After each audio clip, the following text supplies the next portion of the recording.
अस्सलाम वालेकुम स्टूडेंट्स, उम्मीद है आप सब लोग खैरियत से होंगे। तो आज हमारा टॉपिक है अबाउट पॉलिसी इम्प्लीमेंटेशन मॉडल्स। और पॉलिसी इम्प्लीमेंटेशन होता क्या है, उसके मॉडल्स क्या हैं, कौन से ऐसे ऑर्गेनाइजेशंस इंस्टीट्यूशंस हैं जो इस इम्प्लीमेंटेशन प्रोसेस में प्रॉब्लम क्रिएट करते हैं, या कौन सी ऐसे इंस्टीट्यूशंस हैं जो इसमें हेल्प आउट करते हैं। इसके अलावा पॉलिसी इम्प्लीमेंटेशन की इम्पॉर्टेंस क्या है with in the policy, public policy. तो ये सारी चीज़ें हम आज डिस्कस करेंगे। तो हम स्टार्ट करते हैं इसको पब्लिक इम्प्लीमेंटेशन की डेफिनेशन से, इसको इंट्रोडक्शन है। Policy implementation is a lengthy process that begins from designing the content of a policy for achieving the end result. Policy implementation एक स्टार्टिंग से लेके एंड तक जितनी भी पॉलिसी बनाई जाती है उसकी इम्प्लीमेंट करने के लिए जितना भी प्रोसीजर है वो एक काफ़ी लेंथी प्रोसीजर है, जो कि डिज़ाइन किया जाता है कंटेंट ऑफ पॉलिसी फॉर किस चीज़ के लिए, पॉलिसी इम्प्लीमेंटेशन किस लिए की जाती है ताकि हमारे जो एंड रिज़ल्ट हैं उसको हम अचीव कर सकें। There are few important dimensions and essential preconditions for a successful policy implementation. कुछ इंपॉर्टेंट डायमेंशंस भी होती हैं, एसेंशियल कंडीशंस भी होती हैं, प्री कंडीशंस होती हैं जो हमें जिनका ख्याल रखना पड़ता है, जिनको कंसीडर करना पड़ता है, फोकस करना पड़ता है to make our policy successful. ठीक है। Further it draws various dimensions of policy implementation and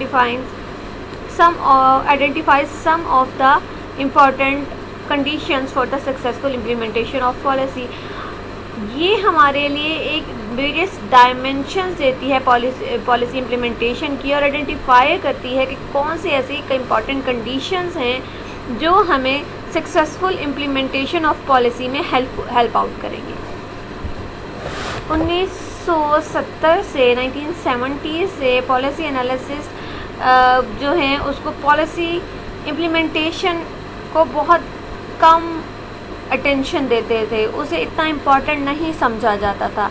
जबकि अब अगर देखा जाए तो पॉलिसी इम्प्लीमेंटेशन जो है वो टोटली जितना भी पॉलिसी एंड रिज़ल्ट है वो टोटली डिपेंड किस पे कर रहा होता है, पॉलिसी इम्प्लीमेंटेशन प्रोसेस पे। अगर हमने पॉलिसी इम्प्लीमेंटेशन सक्सेसफुली इम्प्लीमेंट कर ली पॉलिसी, तो हमारे एंड रिज़ल्ट एग्जैक्ट होंगे, हमारे एंड रिज़ल्ट बेनिफिशियल होंगे। अगर हमारे पॉलिसी इम्प्लीमेंटेशन में कोई प्रॉब्लम आई है तो हमारे एंड रिज़ल्ट जो हैं वो सक्सेसफुल टर्म में नहीं जा सकते, सक्सेसफुल वे में नहीं जा सकते। हमें हमें कोई प्रॉफिट नहीं मिल सकता, चाहे प्रॉफिट अर्निंग ऑर्गेनाइजेशन है या नॉट प्रॉफिट है, उसका एंड रिज़ल्ट उन्हें सोशल वेलफेयर के हिसाब से चाहिए या फिर प्रॉफिट अर्निंग के हिसाब से। तो वैसे ही हमें इस पॉलिसी इम्प्लीमेंटेशन को भी इतनी ही इम्पॉर्टेंस देनी चाहिए, इतनी ही अटेंशन देनी चाहिए जितनी हम पॉलिसी मेकिंग, प्लानिंग से लेके, एनालिसिस से लेके उसकी लास्ट एवेलुएशन तक उसको स्टेप बाय स्टेप इम्प्लीमेंट करते हैं। तो हर स्टेप अपनी जगह इम्पॉर्टेंट है, इक्वल अटेंशन देनी चाहिए हर पॉलिसी प्रोसेस के स्टेप।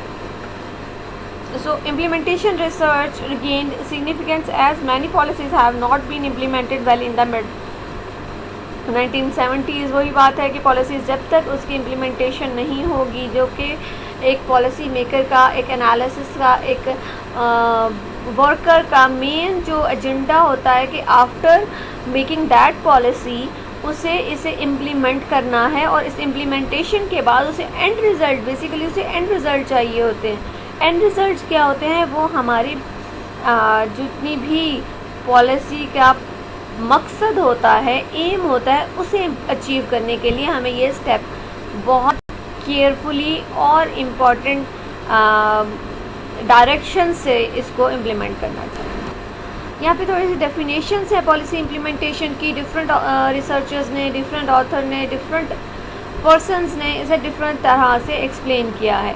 तो हम 2, 4, 5 जितने भी वो हैं उसमें देखते हैं कि किस तरह से किस टर्म में इम्प्लीमेंटेशन को एक्सप्लेन किया गया है। तो here is the definition policy implementation defining policy implementation. Policy implementation is an important component in the policy. It is a lengthy process that begins from the designing the content of policy to achieving the end result. That is repeated as I defined it before that policy जो है बहुत लंबा process है. इस process में हमें जितनी भी कंटेंट ऑफ पॉलिसी है उसको अचीव करने के लिए, एंड रिज़ल्ट के लिए बेसिकली हमें ये डिज़ाइन की जाती है कि हमें ये एंड रिज़ल्ट देखिए, आफ्टर इम्प्लीमेंटेशन ही हमें रिज़ल्ट मिलेगा ना. तो ये भी वही चीज़ है कि जब इम्प्लीमेंटेशन होती है तो हमें एंड रिज़ल्ट मिलता है.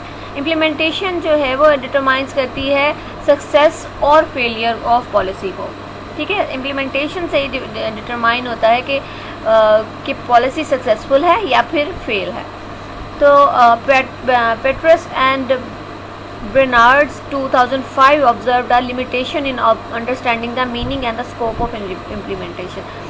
तो दो ऑथर्स हैं, उन्होंने ऑब्जर्व किया about the limitation of understanding the meaning and the scope of implementation, policy implementation.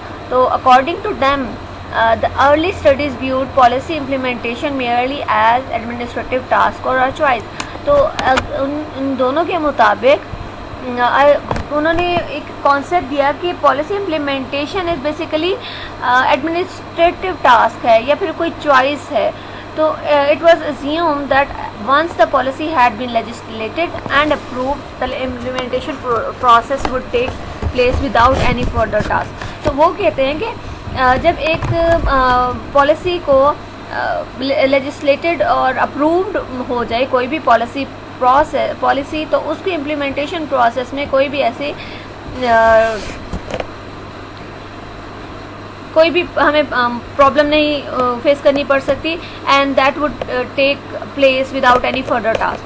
तो as they argued this line of thought ignored or glossed over complexities involved in policy implementation. तो उन्होंने कहा कि इसमें बहुत सी ऐसी चीज़ें हैं, बहुत सी ऐसे थॉट्स हैं, बहुत से ऐसे प्रोसेस हैं जिसकी कॉम्प्लेक्सिटी को इग्नोर किया गया है, उसे इन्वॉल्व नहीं किया गया पॉलिसी इम्प्लीमेंटेशन में. ऑब्वियसली जब आप इम्प्लीमेंट करते हैं तो आपको बहुत सी प्रॉब्लम फेस करनी पड़ती हैं. तो उस पॉलिसी प्रोसेस के इम्प्लीमेंटेशन प्रोसेस को इग्नोर किया गया है. ठीक है, दे और recognise the existing ambiguity about the beginning of the policy implementation and ending. तो ये रिकॉग्नाइज क्या करते हैं कि एग्जिस्टिंग एम्बिग्यूटी क्या है about the beginning of the starting of the policy implementation और उसकी एंडिंग क्या है. तो इम्प्लीमेंटेशन क्या बेसिकली हमारे लिए एक एंड रिजल्ट होता है जो हमें फाइनल पॉलिसी का एक एक्ट करके दिखाते हैं, एक्टिविटीज़ इन्वॉल्व होके, और वो हमें एंड रिजल्ट देती है इम्प्लीमेंटेशन. आफ्टर इम्प्लीमेंटेशन हमें पता चलता है कि क्या हमारी पॉलिसी सक्सेसफुल थी या फिर वो फेलियर थी, हमें उसे रिपीट करना चाहिए, या फिर हमें जो एंड रिजल्ट मिले हैं वो हमारे जो सेट गोल्स हैं उससे मैच नहीं कर रहे. So that is all about the policy implementation. और इसे कहते हैं according to Bhuyan and Georgensis and Sharma 2010 policy implementation primarily emphasized the mechanisms. तो इन तीनों ने इस पॉलिसी इम्प्लीमेंटेशन को क्या किया, that is the emphasise the mechanism, resources और रिलेशनशिप है जो लिंक करता है पॉलिसी को प्रोग्राम एक्शन के साथ. That is the policy implementation. तो according to them policy once adopted are not always implemented as it envisaged at the beginning and do not necessarily achieve intended result. ऐसा है कि इन लोगों ने define किया 2010 में भुयान एंड जॉर्जेंसिस एंड शर्मा ने कि जितने भी पॉलिसीज़ बनाए जाएं वो ज़रूरी नहीं है कि इम्प्लीमेंट भी होंगी. ठीक है, नेसेसरी नहीं है कि वो अचीव करेंगी वही रिजल्ट्स जो हम लोगों ने पॉलिसी में बनाए हैं, पॉलिसी में हमें डिफाइंड हैं. ज़रूरी नहीं है कि वही हमें इन एंड रिजल्ट मिलेंगे. The literature on policy science defines policy implementation in various way. Policy science की पॉलिसी इम्प्लीमेंटेशन को बहुत डिफरेंट वेज में डिफरेंट ऑथर्स ने एज आई टोल्ड बिफोर कि बहुत सारे लोगों ने इसे बहुत डिफरेंट वे में डिफाइन किया है. तो to begin with the Meter and Horns इन 1946 They told that policy implementation encompasses those actions by public or private individuals or a group that are directed at the achievement of objectives set forth in prior policy decision. तो इन्होंने क्या कहा, matter और horn ने, कि policy implementation क्या है, वो हमारे एक्शन हैं जो कि पब्लिक और प्राइवेट इंडिविजुअल मीन्स इंडिविजुअल या फिर ग्रुप, जो ग्रुप ऑफ पीपल, वो उसे डायरेक्ट करेगा कि अचीव किए जाएं दैट ऑब्जेक्टिव्स जो हम लोगों ने starting of the policy decisions में डिफाइन कर दिए हैं. So that according to Meter and Horn that is the policy implementation.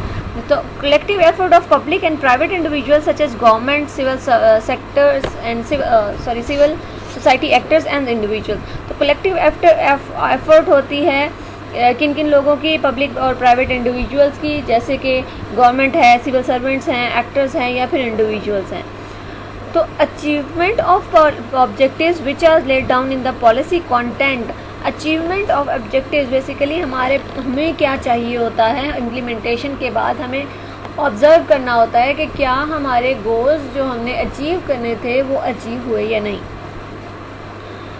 In a similar vein Nakamura and Smallwood understood policy implementation as a process aimed at accomplishing the goals of a policy. तो इसमें उन्होंने क्या कहा, इन दोनों ने define किया कि policy analysis, policy implementation क्या है, वो एक प्रोसेस है कि हम अपने गोल्स को, पॉलिसी के जो गोल्स हैं उसको अचीव करने का एक प्रोसेस है. ठीक है. They further define policy implementation as the set of activities and operation undertaken by various stakeholders towards the achievement of goals and objective define and authorise policy.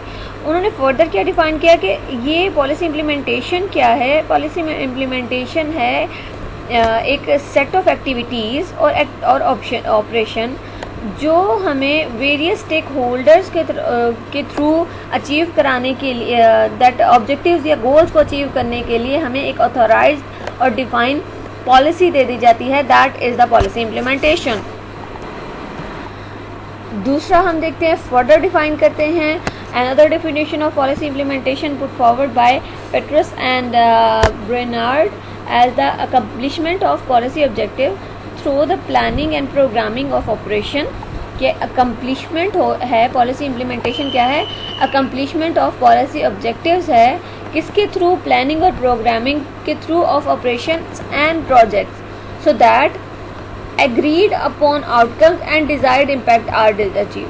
कि वो जो डिज़ायर इम्पैक्ट हैं उसको achieve करने के लिए हमें basically एक पॉलिसी ऑब्जेक्टिव्स को अचीव करने के लिए एक प्लानिंग और प्रोग्रामिंग ऑपरेशन है इम्प्लीमेंटेशन प्रोसेस.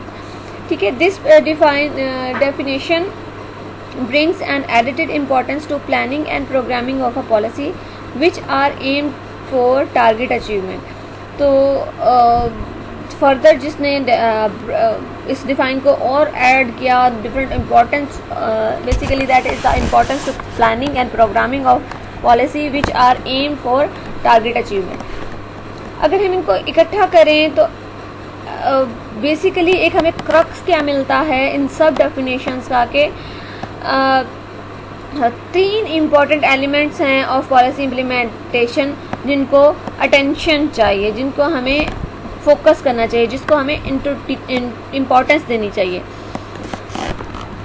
दैट आज द फर्स्ट क्या है उसमें, first policy implementation is nothing but achieving the goals of policy which are designed at the beginning of the policy. Policy implementation अकेला कुछ भी नहीं है. जब तक पॉलिसी नहीं बनेगी, जब तक आप किसी भी प्रॉब्लम का सॉल्व आउट करने के लिए कोई पॉलिसी नहीं बनाएंगे, प्लानिंग नहीं करेंगे, उसे उसके ऑब्जेक्टिव्स, उसके ऑल्टरनेटिव्स नहीं देखेंगे, उसके बाद जब तक वो सारा प्री प्लान नहीं होगा तब तक वो इम्प्लीमेंटेशन कुछ भी नहीं है. Basically implementation is nothing, policy implementation is nothing. लेकिन वो बेसिकली क्या है, जो आपने पॉलिसी बनाई है, जो आपने ऑब्जेक्टिव सेट किए हैं बिगनिंग में, उसकी अचीवमेंट के लिए, उसको उसके गोल्स को अचीव करने के लिए बेसिकली एक प्रोसेस है पॉलिसी इम्प्लीमेंटेशन. सेकंड, किस चीज़ का हमें ख्याल रखना है, किस चीज़ को फोकस करना है, किसे इंटेंशन देनी है, that is second. Policy implementation entitles involvement of various actors such as government, civil servant, civil society organization and business groups and individual. Second, हमें किन चीज़ों को ख्याल रखना है कि कौन से इंस्टीट्यूशंस या कौन से ऐसे सिविल सोसाइटीज़ या बिजनेस ग्रुप जो हैं या फिर इंडिविजुअल या फिर कोई पर्सन या कोई बिजनेसमैन, ऐसा कौन सा पर्सन है जो हमारी पॉलिसी इम्प्लीमेंटेशन में इन्वॉल्वमेंट है जिसकी, या फिर कौन से ऐसे वेरियस सेक्टर्स हैं जो हमारी पॉलिसी को इफ़ेक्ट कर सकते हैं पॉजिटिवली और नेगेटिवली। ठीक है, in fact according to the Sabatier and Manian in 1979, the second element, that is the active involvement of various stakeholders, is an important precondition for successful policy implementation। वही बात है, यहाँ पे भी उन्होंने सबाटायर एंड मज़मानियन ने उसको सेकेंड स्टेज को, सेकेंड एलिमेंट को, पॉलिसी इम्प्लीमेंटेशन को इस तरह से डिफ़ाइन किया है कि ये एक एक्टिव इन्वॉल्वमेंट है वेरियस स्टेक होल्डर्स की। स्टेक होल्डर्स कौन है? गवर्नमेंट, सिविल सोसाइटी ऑर्गेनाइजेशन, कोई बिजनेसमैन या फिर बिजनेस ग्रुप या फिर कोई इंडिविजुअल, जो हमें प्री कंडीशन बता देता है for the successful policy implementation. So the third and the last thing which we have to focus, we have to give the attention to that element, that is planning and programming of a policy are also considered to be critical in the process of implementation। Means planning और programming जो है of a policy are considered to be a critical to in the process of implementation। process of implementation में काफ़ी critical उसे consider किया जाता है planning और programming process. So here are the models of policy implementation. यहाँ पे 3 models हैं पॉलिसी इम्प्लीमेंटेशन में। Public policies are implemented in 3 ways। These ways are also known as the models of the policy implementations। ठीक है, इनको models भी कहा जाता है, इनको 3 ways भी कहा जाता है पॉलिसी इम्प्लीमेंटेशन की। A look at these models will help in an understanding the diverse path to implementation of public policy। These 3 parts or these 3 ways or these 3 models of policy implementation are first generation model, second generation model and third generation model। तो इन तीनों model को हम detail में देखते हैं। First generation model adopts top down approach to implement of public policy. ये top down approach है, ये फर्स्ट जनरेशन जो है वो टॉप टू डाउन अप्रोच को इम्प्लीमेंट करती है of public policy. This approach believes that effective implementation requires a top down system of control and communication and the resources to do job। तो इसके मुताबिक first generation model के मुताबिक एक effective implementation में कौन सी चीज़ रिक्वायर्ड है? That is the top down, means अपर से लेके लोअर लेवल तक जितने भी एम्प्लॉयज़ हैं, जितने भी वर्कर्स हैं, जितने भी सोशल वर्कर्स हैं, तो वो क्या करेंगे, जितने भी पॉलिसी मेकर हैं वो क्या करेंगे? Top down system of control, means top से लेके डाउन तक सिस्टम ऑफ कंट्रोल और कम्युनिकेशन होना चाहिए and the resources to do job. और ऐसे ही रिसोर्सेज यानी डिवीजन ऑफ जॉब होनी चाहिए, डिवीजन ऑफ वर्क होना चाहिए, जिसकी वजह से ये सारी इम्प्लीमेंटेशन का प्रोसेस काफ़ी इफ़ेक्टिव हो सकता है हमारी पॉलिसी के लिए। So it focuses on politicians and officials and exam the extent to which administrator carries out or fail to carry out the decisions of government। It seeks to find out the reasons why underlying the extent of the implementation conduct।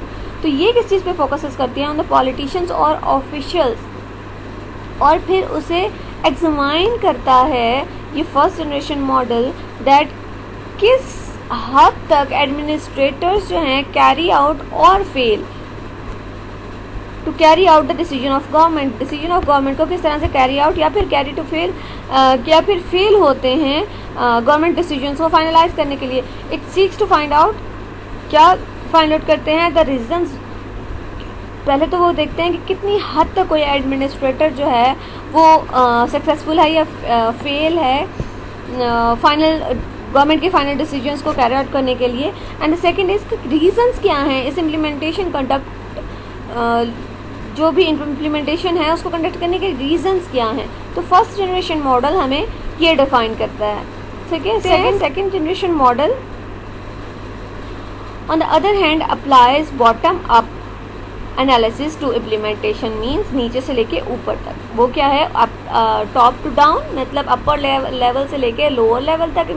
Distribution of power, distribution of work, distribution of authority, direction to work with a specific group of people, ये सारी चीज़ें first में होती हैं. Second में क्या है, bottom to up means this approach premises is that success or failure of many programs depend on the commitment and the skills of the actors directly involved in the policy implementation.